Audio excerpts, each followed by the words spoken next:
Yeah.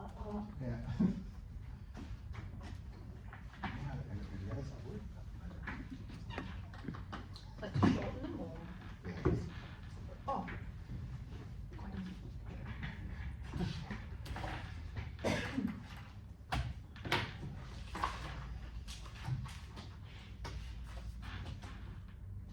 Welcome to the stakeholder engagement meeting.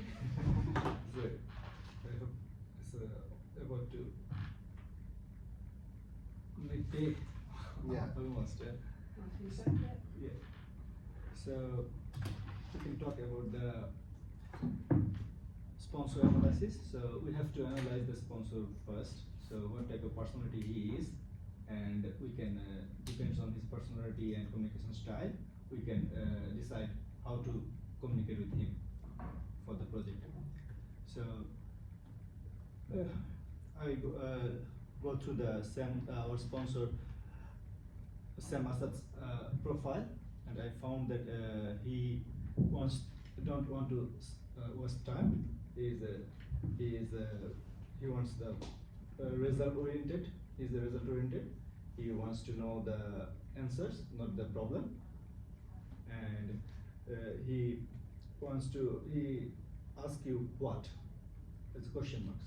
So and I analyze the driver, the eagle profile is that the almost similar.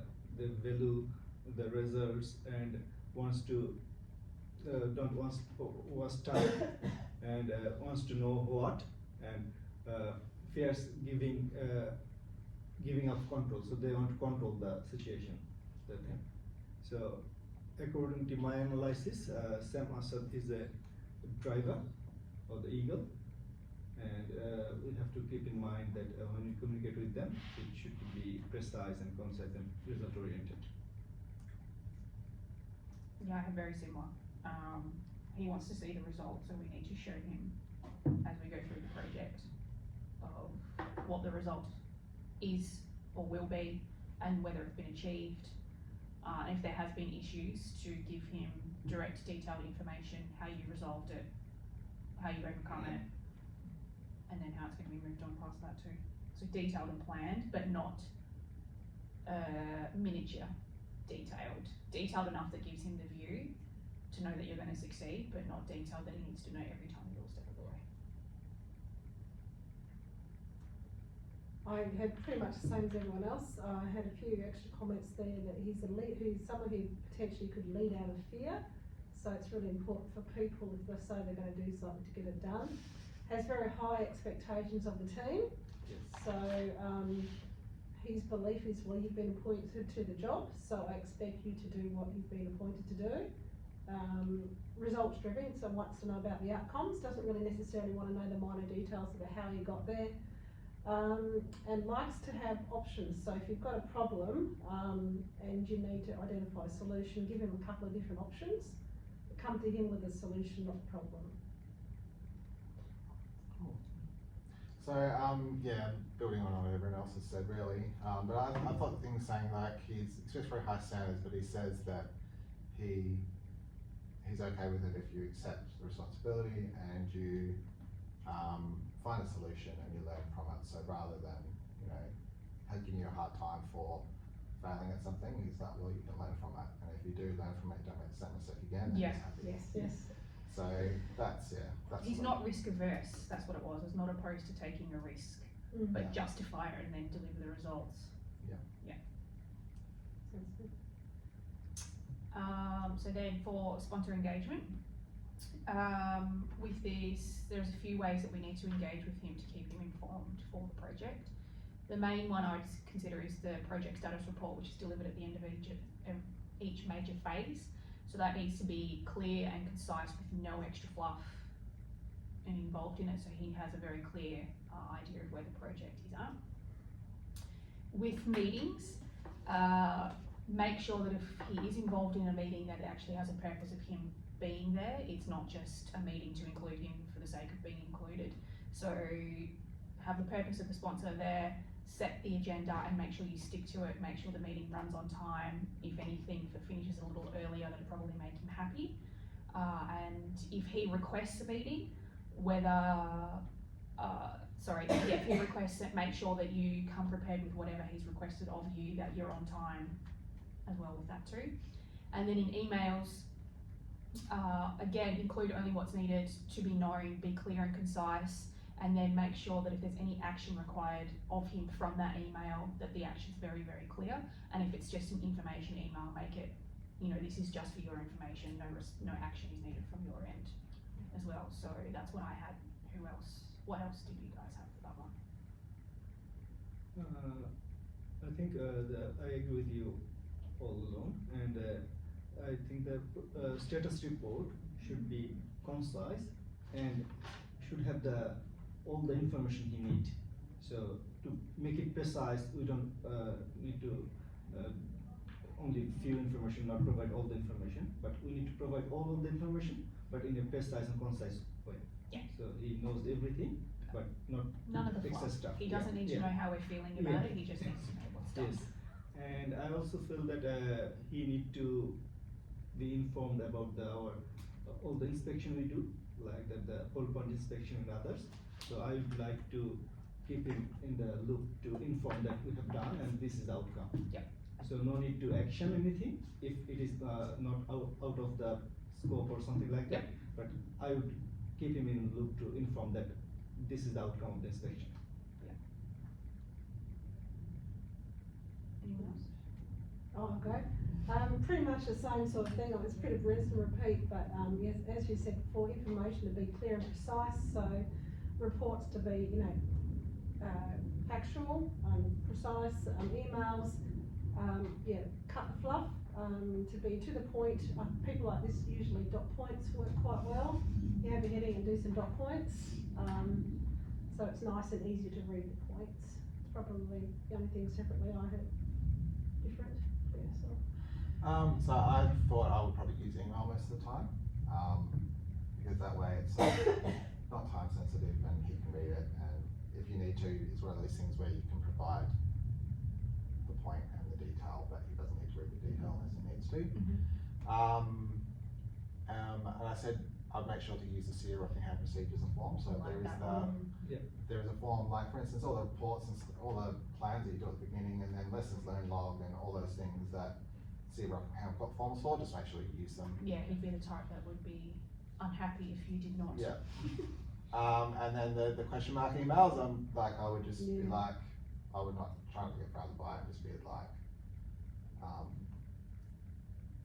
what do you ask for clarity about what the issue was if it wasn't obvious. Like I reckon he would have sent a question mark email to like the Michael Potts thing where he had a fight with the contractor. Yeah. Yes, Like that's what I could imagine him doing, and that's just like, you probably don't need to ask for clarity, you just explain what you're gonna do. Yeah, sure. I guess so moving on to the addressing interests, so we're probably all each gonna have different things, so looking at it, what are you, Kathy? I'm blue. What's your bird? Oh, I'm an owl. Sorry, What I'm an animal owl. are you? Yeah. What is your avatar? An owl. Oh. So I'm a peacock apparently, and then 2 owls and a dove. Dove, yeah. Yeah. So yeah, that we're all gonna have, I suppose, a little bit of a different approach here. But yeah, I was looking at the thing in here and how to approach drivers, and I looked at how people should approach me. So one of the things I came across was that eagles like diagrams, and diagram is something that's a little bit creative. So that's kind of something that I can do that I enjoy. I can put information in a picture so that he can see the result quickly, but it's kind of like it's meeting both grounds because it's something I can Satisfying your needs. Yeah. Yeah. I had a thing saying that they didn't like options. They just wanted to go, this is what I'm doing, not like this is multiple options. And I go, well, that doesn't always work for me because sometimes I come up with different solutions and they might be, they've got pros and cons. So I would try and, if I had to do that, which I think I would have to do a few times, I would say, look, this is the practical solution and this is the pros and cons. I'd make it very brief, but I'm not just gonna only just choose one option. I'm gonna outline it with facts and figures and stuff as well and say this is gonna cost this, it's gonna cost this is the benefit, this is the disadvantage. And the other one I saw was prevent the solution at the outset. So you write that email, you write a report and say, this is the solution, and then you give the detail. And again, it's like, you can read that if he wants to, and he's got a record of it, but if he just wants to know what the outcome is, then he can read it straight away. Yep. Yeah. So yeah. Who are the, you're the two Al's? Well, yeah, so for mine, look, and if I did meet, we probably sound very similar, because sometimes I don't need to know minute detail. But I do sometimes with it on that other end, I do need to ask a few more questions just to discover things properly. So from the start, I'd confirm expectations with him on the level of information that he needed, and then make sure that I comply as much as possible the entire way through. Yeah, so with me, it would just be at the start, confirming what's needed, and then work that all the way through with everything that I do with him. That's like, you should do that with everyone really, no matter what, if you're different. Yeah. Even if you're the same, you set that expectation at the beginning, I guess baseline, rather than trying to guess, because he might not like that. We assume that he's gonna like things a certain way, but he might not. Yeah, you're right. That's right, because we all have different, within our own character traits, there are contradictions. Yes. A lot of condition. Yeah. So yeah, even he might be assuming that he'll like things a certain way, but. Yeah. But I suppose trial and error a little bit the first Yes. couple of weeks, but. Yeah. Yeah, I suppose to make it as efficient as possible, like a 5-minute chat about how do you want emails, how regularly do you want them. Yeah. So I think we can figure it out when we have the first meeting. Yeah. That time we can ask him what is the expectation. Yeah, and exactly, Yeah, we yeah. can figure it out that time. Yeah, I don't think it's all just giving into what he wants, like I think you need to have a bit of balance. Well, because he sounds reasonable with a few things, like in the sense of, you know, I've employed you to do a job, I know that you can do this, Yes. make the decision Yeah. yourself. Also, if you fail, that's okay, learn, don't do it again. Yeah. And then that all leaders and managers are expected to learn. So that's not a total, what would you, like he's not just, you know, do it He's my not a way. dictator. Yeah, That's right, thank he gives you. options. Yeah, he sounds reasonable with that, so I think if at the, you communicate well with him at the start, find out what's needed, he'd be open to a lot of things, Yeah, working through. he expect the failure first time is okay. Yeah. Yeah, That's- because he's okay about people going through learning. Yeah. So Yeah. it's okay to learn as you go. The only, it's written up there that information to be presented in an analytical format, however, in saying that it needs to be, you don't want to have too much information, so you can, a bit like you said, you had the main point and then the supporting information afterwards. He doesn't need to know the why, and factual information presented to him to make it, I guess, concise, succinct. So I think it's I'm a dove and he's the eagle. Yeah. So my is the why is a more thing. Yeah. And he don't need to know the why. Yeah. So I need to focus on the task. Yeah. And I need to talk about the expected results, not the way I do the thing. So what is the result I can Yeah. expect, that I need to focus on that. And I have to provide options with the fact. Yeah. I think that's the way I can do that. So I want to talk to relationship and other things, want to build a relation and talk is different, but when I have to keep in mind when I talk to him, because he don't like that all the so he's focusing on the task, so I need to be focused on the task. You might find a weak spot with that though. Like you go into his office and he's got a picture of his dog or he's got Oh, a football that's team and it's yeah. like you might be able to just like, you know, open up a little bit of Yeah, that.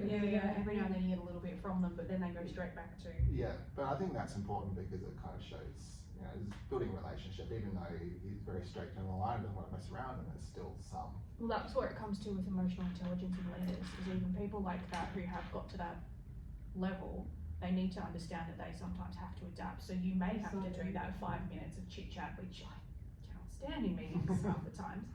But you've got to do that to play the game properly and get everyone on board. It's all about building relationships at work. Yeah. Yes. Sometimes you have to make small concessions to get the ultimate prize. Just not expecting everyone to do the same Yeah. way. Same way. Yep. Everyone have their different way, so we need to adjust a bit Yep. Yeah. to fit in the box. Everyone's yeah. So, Okay, shall we move on to lesson learned? A few key points that I come across this one were, when we are considering potential stakeholder engagement issues, I thought there could be potentials with Sam not actually listening when there's a problem. He just wants to know what's the solution. Let's cut to the chase. What are you going to do about it? So there's that potential, and that leads into the next one. One is to consider going to him with a solution to a problem. So you've got a problem. Consider options for the solution, and then go to him saying, we've got this problem, however, I think we can overcome it by doing this or this. So that would be the best approach there. When you're presenting information to him, you know, if you're doing reports, for example, information needs to be quite well organised, laid out in a form that's you know, you can nice and easily skim over it. He'll let the project manager work on the project to get things done. Because he's got quite high expectations of staff, so it goes back to that first thing about saying he's employed you for a reason, so get on and do your job, and I have confidence in you doing your job because that's what you're there for. So, did anyone else see anything differently or different ways to manage this? I kind of went about it a different way because I looked at it like we've done for the other projects, and I sort of looked at over the whole thing. So I looked at the vandalism issue that came up as an issue, and like the fact that they went off and had all these meetings and they didn't invite anyone from City of Rockingham. Ah, yes. So I was like, it's a problem that there was obviously a communication problem that City of Rockingham wasn't involved, or at least the project manager wasn't involved either. So somehow this all happened without me knowing about it. So is it a problem I didn't know who to contact, or is it an issue that we didn't engage enough with the local residents at the start, so they knew who I was, they knew, you don't want everyone knowing who it is, but you know, leaders that, whether there's a neighbourhood watch or something like that, they know who they could go to. So that's what I would do next time, is to go get involved with one of those groups or with the police. And so if an issue like the vandalism or biting comes up, then they know who to go to. Yeah, just quite good points, yes. Targeting a specific issue to manage illicit slate. Yeah. One of my ones, so a potential issue is putting too much detail in the PSRs, which I can do on occasion. So if you gave me feedback, I would need time to make sure I address it, to adjust it. Huh? Yes. Oh, project status report. Right. That you send at the end of every Right, yeah, cool. phase. Sorry, I'm used to using that acronym. Acronyms, yeah. And then if you miss a deadline on giving him information, so if you forget to send something, don't communicate it, just maybe set yourself some reminders and things like that. So that'd be a lesson learned. And I think as my personality is that I'm not that much organized, but there's a potential lesson not for me that I have to present the information in an organized way, so that it's a good way to understand easily, so not make a haphazard, so they can pick that right information from these things, and prepare to discuss and answer one question. So Yeah. I'm not ready always to one question, but sometimes I know that it can be come up with that one question, why you were late or what happened with that one, with the report. So I need to prepare next project. I need to prepare about that one. So it can be come up. So I need to be prepared before the thing. Have you ever used OneNote? Oh, that's my Bible, one It right? saves my life. Sure does. It's categories for everything, and you so you find things, and if someone comes and asks you about something, you go like, right, go to that page, boom, everything's there. So yeah, that would be extremely hard. Alright, so I think That's everything. That's it. Are we happy with all that? Yep. Thanks Yeah. everyone. Awesome, thank you, Night. team. Night. Nice, listen. 20 minutes.